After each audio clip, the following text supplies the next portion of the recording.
I'd like to start by giving you the short form of this talk. You could think of this as the tattooable version. Your beliefs about aging play a major role in what you will experience in late life and how long you will live. This is not New Age philosophy. This is not wishful thinking. This is well-documented science out of research laboratories like Stanford, Yale, and many others around the world.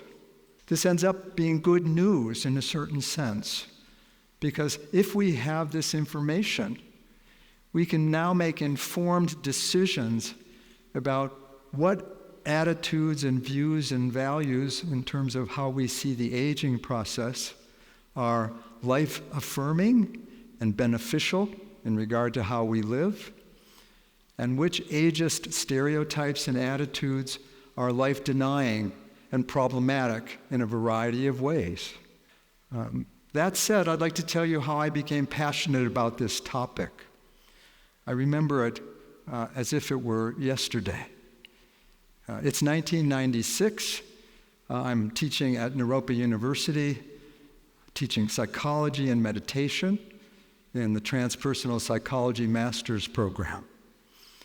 Naropa at the time has a chair called the World Wisdom Chair, and the person occupying that chair at the time is a revered spiritual teacher named Rabbi Zalman Schachter Shalomi, known as Reb Zalman to most of his friends, colleagues, and students.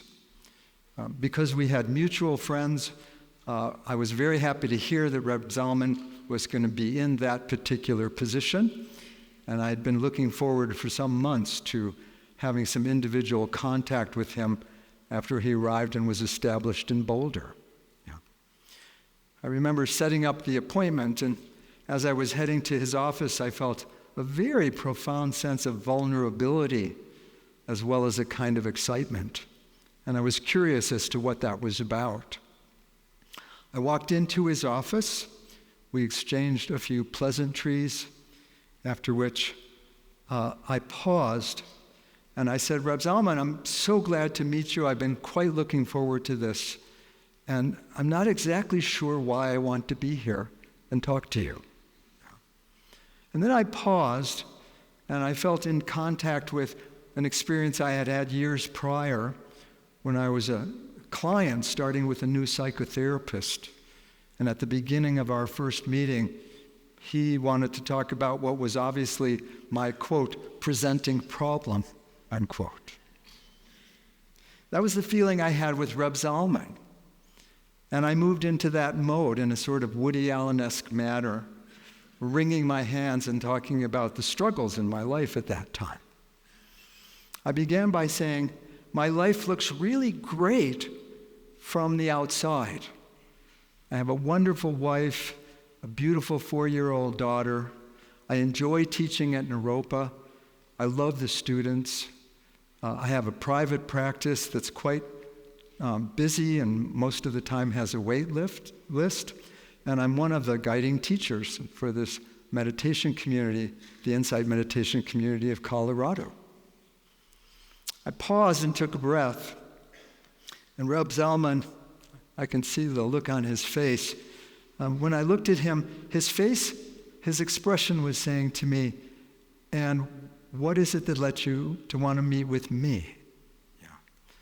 And that's when I opened up. I said, well, on the inside, I feel like I'm dying. I'm chronically overextended. I'm not very good at setting boundaries and saying no, because I really am attached to being a helper and a good guy in a certain sense. I don't know how to balance my life in such a way that it feels appropriate in terms of balancing my home life and my work life and my service work with the clients I work with. And then I paused again. I felt a deep sadness when I heard myself say that to him. And a kind of aha moment occurred. And I realized why I was there. And I said to him, I think I'm here, Reb Zalman, because I'm looking to you as a possible mentor.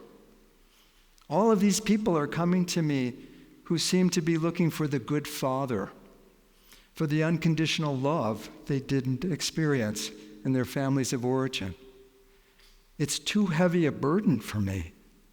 Who am I supposed to look to? Where am I supposed to find support? Yeah. This whole time, Reb Zalman had been holding me with rapt attention. It was healing in and of itself. But when I finished that comment about looking for support, I looked at him and his face lit up like sunshine coming out from behind the clouds. Yeah. He looked at me with this broad grin and he said, "That's perfect. You be the papa, I'll be the grandpa." And he said, "I'll take you on." That particular conversation and that meeting with Reb Zalman set the course for the last 29 years of my life. A couple of days later, like a really good Jewish grandfather, he called me up and coaxed me onto the board of directors of his conscious aging organization.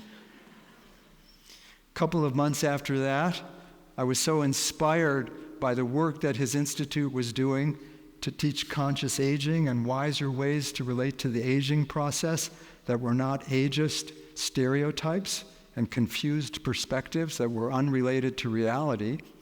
I decided to start the training program to become a certified saging leader and teach the materials and the programs that were offered by his institute. And a couple of years later, I was hired by the institute to be their director of education and training. Yeah. So what has all of this to do with all of us here? Well, I would say everything. Because we are all aging as I speak. Whether we're 14 or 44 or 94, each moment goes by and we are aging and moving toward the obvious and inevitable end of our lives. And what comes into play here that's so important is that we can understand how to work with the aging process in a wise way so that our attitudes and our beliefs about aging support the quality of our lives as we move forward and extend the length of our days. Western social psychology offers us some very helpful tools in this regard. One of them comes from cognitive behavior theory, which reminds us that any phenomenon we experience can be interpreted in a variety of different ways. We can see this in an example related to an interview that the actress Shelley Winters did at one point. She was asked in the course of the interview what her opinion was of onstage nudity. And no, I'm not going to take off my clothes. It's got nothing to do with that. What she said, though, was really helpful, right? She said, "I think onstage nudity is disgusting, shameful, and damaging to all things American.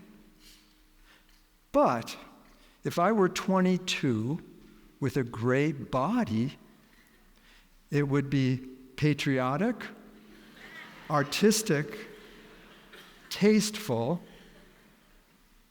and a progressive religious experience." Same phenomenon, onstage nudity, two different ways to look at it. What is aging? Aging is a series of changes we all experience. They're inevitable. How we interpret them is what makes the difference. The study that pointed this out most directly and most impactfully in the Western psychological and epidemiological communities was a study that was done in 2002 by Becca Levy and some colleagues and associates, in which they demonstrated clearly that people who had more positive beliefs about aging, on average, lived 7.5 years longer than people with less positive beliefs about aging, all other things considered equal. Think about that. Just the belief itself is that powerful. Why? Because belief translates into biology, and biology translates into behavior. And that makes a huge difference in how we experience the later years in our lives. So, what am I really saying here? Let me see if I can summarize this in a way that you can take home and maybe tattoo on the other arm. I'm saying that when we look at elders,